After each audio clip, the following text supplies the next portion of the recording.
Já, ég var kennari og var umsjónarkennari í grunnskóla og þar fór ég að finna fyrir gríðarlegri þreytu og ég fór að fá svona þreytuköst, ég fór að tapa minni.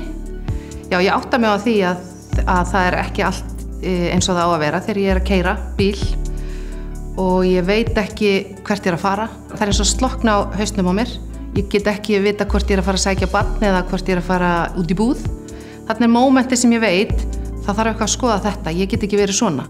Ég ætlaði aldrei að lenda í þessu. Ég ætlaði bara að halda áfram. Þegar ég kemst að þetta kulnunni þá er ég bara að lesa blað og ég sé bara viðtal við konu og ég spyr á Reykjalundi er mögulegt að þetta sé málið? Þá eru þau náttúrulega löngu búin að átta sig á því, áttu bara eftir að segja mér það. Já, það skiptir mig öllu máli að komast að hjá Virk og ég skal segja af hverju. Af því að þar fékk ég tækifæri til þess að byrja mína upprisusögu. Ég fer að trúa því að það verði allt í góðu. Að það sé hægt að fara tilbaka.